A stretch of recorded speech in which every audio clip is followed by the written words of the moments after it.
Hey folks, Paul Reddick here. Welcome to another edition of the Baseball Dads podcast. And in this video, we're going to talk about the crisis that baseball is in, how rule changes are going to happen, and how it's not the way we think or the way that we at least hope. In the meantime, head on over to 567dad.com. You can get our new book, 567 Dad Baseball Edition, written especially for baseball dads. And if you follow that link, it takes you to Amazon, where it is on sale for $8.01. So that's a great deal. So let me ask you a couple questions. And I'm going to tell you, I asked these to a lot of people in my world, and the answers worry me. Are you going to watch the Super Bowl this year? So I'm recording this in May of 2018. So are you going to watch the Super Bowl next year? Most people say yes. Yeah, I'm going to watch it. You don't even know who's in it. You don't even know who's going to be. You don't even know if it's going to be a good game or not. You don't even know you don't even know if it's two rivals or two, like teams that maybe nobody's really too interested in, or maybe it's a regional thing. But no, it never comes out that way, right? You're watching the Super Bowl. Most people are watching the Super Bowl. Let me ask you this. If LeBron James and Steph Curry are in the NBA Finals, which is like the playoffs are happening now, a lot of sports fans will tune into that. Let's say it's a Game 7 between the Warriors and the Cavs, and it's LeBron and Steph Curry and Durant, right? A lot of people. That's going to be a big game. People are going to watch that. And then I ask people the question that just kills me. Are you going to watch the World Series this year? And you know what everybody says? Depends. Or probably not. Now, I know who I'm talking. I know there's a lot of you that are like, you're crazy. I watch the World Series every year. Guys, I'm going to tell you this, man. Like, I go to bed at 9 o'clock. I have not watched like a full baseball game in a long time. So maybe I get a couple innings. These games start at 8. Even the Cubs winning the historic World Series a couple years ago, I stayed up as long as I could. When they tied it, I said I was going to close my eyes for 5 minutes. I was watching on my phone in bed. I woke up again at 5 o'clock in the morning, and it was ESPN talking about the Cubs had won, or whatever the sports show was. And so even with that, last year in the World Series, we had the most exciting team in baseball in a long time, the Astros. We had arguably one of the top 2 or 3 players in baseball, at least the very best pitcher in baseball, Clayton Kershaw. We had the Dodgers, and maybe the ratings were okay, but it is not in the same category as football and basketball are. And we know the problem. Now, I got some suggestions on this, so hold on. But I want to talk about rules, because this is how it applies to us. The problem is, and let's just face it, in this current world that we're living in, this social media, the 24-hour news programming now seems like antiquated. Right now, it's like second by second, minute by minute. We never tune into ESPN to see what the score is on something. We just tune into our phones. We want information immediate. We want fast-paced action. We want exciting. We want events. We want these things to be structured. And baseball has a problem, because baseball can sometimes be boring. It just can. Especially regular season baseball. It just can be boring. And if your team is not good or not in it, it just can be boring. Here's the problem we face in amateur baseball. I'm going to tell you how I think baseball can fix their problem. Here's the problem that we face in amateur baseball. Major League Baseball is experimenting with rule changes to make the game more exciting, to speed up the pace of the game. So they're instituting pitch clocks on pitchers, which is going to be one of the most detrimental issues that will ever face a pitcher. If you want to accelerate the pace with pitchers are being injured, you are put in that speed clock, because all that's going to do is going to send a pitcher to throw a pitch that hasn't had enough time to recover from the last pitch or the inning before, and you're moving up the pace at which they are pitching. So if you ask any strength trainer in the world if you should shorten the rest between reps and sets, no trainer in the world will tell you that's a good idea, unless it's like specific to a certain workout, but never over a long period of time. So baseball is going to have a problem, and that's going to manifest in more pitching injuries. And the more the pitching injuries go up, the less teams are going to be able to count on pitchers, the less that they are going to invest in pitchers. The players' union is going to have a problem with that, because now their players aren't making enough money, because baseball does not want to invest in pitchers who are not durable and are not healthy, which if you've got a player that is under 16, 17 years old and you want to prepare him for that, then you need to spend more time in the strength training room and working on your endurance and making sure that you can repeat your mechanics over and over again for a 6 to 9 month season than you should on sitting with your pitching coach throwing bullpens to a catcher in a pitching tunnel somewhere. Because if that does take effect, this game is going to be who can play that game. Who has the endurance and the strength to repeat solid mechanics at a faster pace for 6 to 9 months, 120 times a game every 5th day. That's going to be the game. The union is going to kill that because teams are not going to invest in pitchers. I think we saw some of that in the offseason with Darvish and Arrieta, and there was one other guy who was like waited really long time to sign. Those guys in the past would have been big contract guys right in free agency. They didn't get the contracts that they would have probably gotten 4 or 5 years ago. Is it because this pace clock may be coming in, or is it because the contracts, they got kind of blindsided on some of the back ends of some of these contracts didn't pay off? I don't know. We can only speculate there. But so here's the thing. So MLB is continuing to experiment with rules. So the clock is one of them. There was one that they floated out on social media with extra innings of starting a man on second base, which they declined. They floated that out as a test to see what the reaction is. The same way movie studios float out snippets of a movie or let go of a plot to see if they should do some reshoots or re-edit the movie to see how it's received. They were testing that. They were just doing a back channel test through a broadcaster. They're going to try endless things to try and make the game faster and more exciting.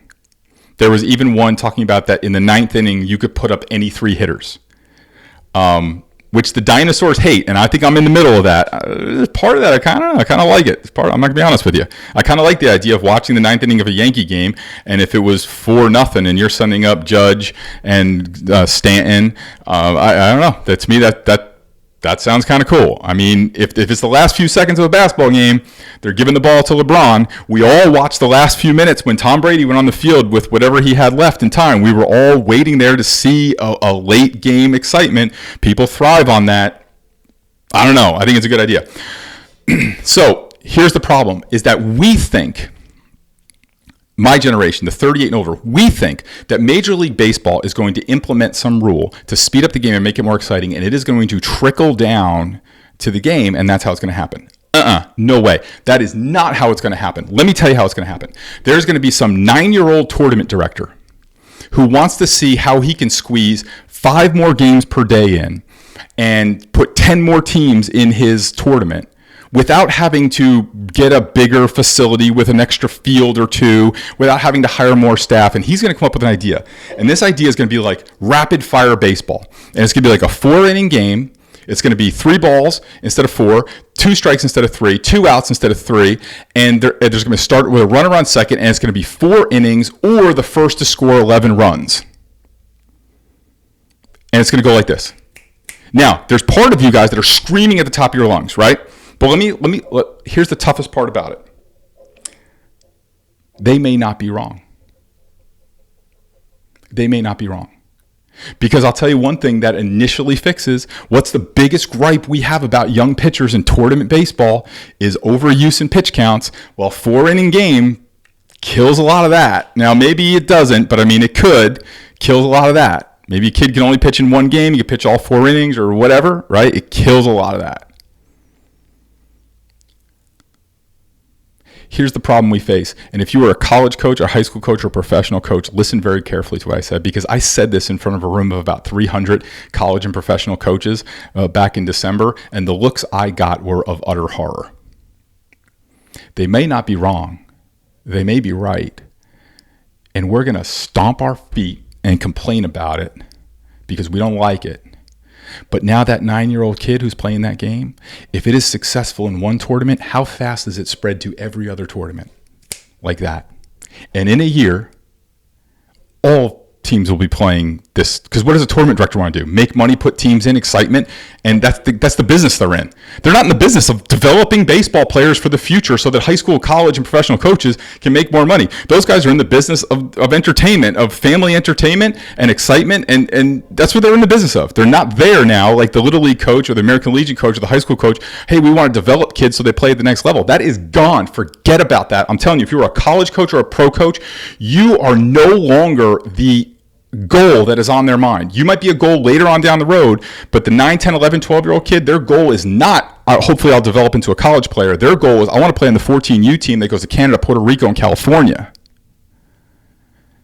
And these companies have created these ecosystems where they control the entry point and the prize, and you guys are down the road. The problem that you face in high school, college, and professional is that 9-year-old kid who started playing super fast baseball, the 4-inning games, he is going to play that for the next 5 or 6, 7 years, and that when he gets to your high school varsity team, or you're going to recruit him in college, and then you're going to bring him onto your team, or you're going to draft him in the round, you are going to try and teach him a game that he does not know how to play, or you're going to try and teach him a game that is so slow as compared to what he has been conditioned to play that he is not going to be able to adapt, and he will struggle inside of the structure that you are now forcing him to be a part of. That is how it is going to happen. It is going to go from the ground up, not from Major League Baseball down. If we think it's going to happen the other way, forget it. And like I said, they may not be wrong. They may not be wrong. And us older guys, we may have to loosen the chains on what we believe is best for our sport. And if we want to hold on to tradition, and we want to be dinosaurs, that they will remember us by our fossils. Because we're going to have a few options. We're going to figure this out and co-collaborate with those people on ways to make the game better. We're going to have to find other jobs, or we're going to be just driven out of jobs. Simple as that. And if you can disagree with this all you want, but tell me where you don't think that I'm making sense. Here's what Major League Baseball should do. Major League Baseball has to give up the tradition of the World Series on home fields. Basketball is indoor, obviously doesn't have a problem. Football has given it up. And here's what baseball needs to do. The World Series needs to be maybe over a week, like a 2-weekend type of event, like a Saturday to a following Sunday. And they should have it in one location, a warm weather location. They should have a week-long celebration of baseball. All of the legends of baseball should fly down and participate in the World Series like they do with the Super Bowl. So Whitey Ford should be bringing out the World Series trophy, or Yogi Berra would have before he passed, like a legend, a Hank Aaron or Willie Mays, bring it out and have legends be part of the game of baseball.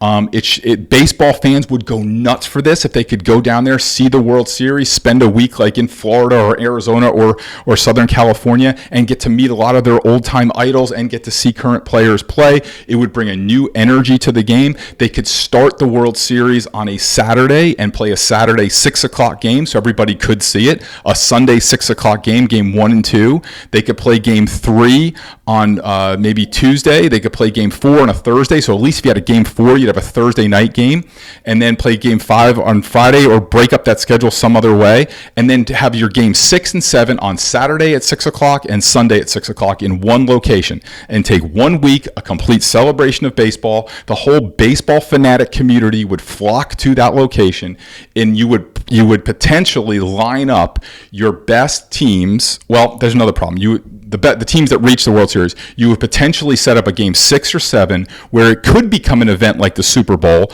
where if it was a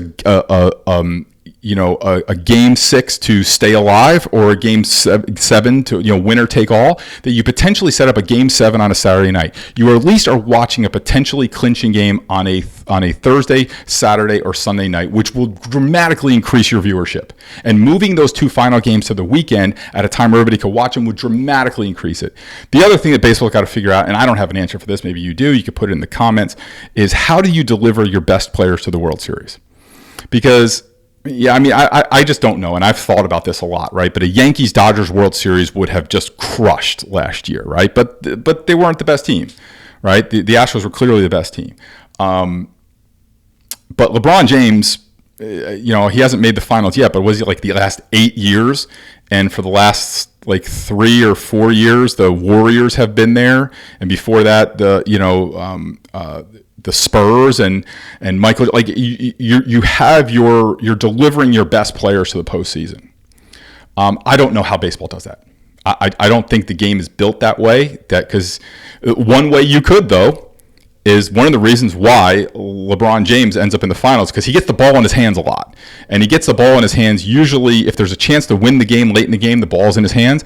So one way you could do that is that you could put up the best hitters in the ninth inning, but that does give a little bit of a slight disadvantage because you can always go to your best hitters, right? But you can't always go to your best pitchers.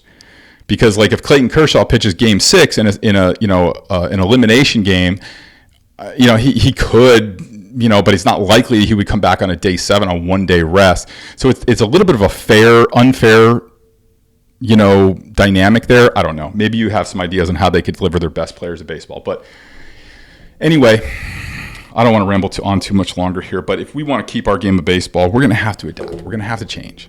The game is going to have to change. The game that we are playing right now, in 10 years from now, guys, we're not going to be playing. So we are either going to adapt, we're going to pout about it, we're going to complain about it.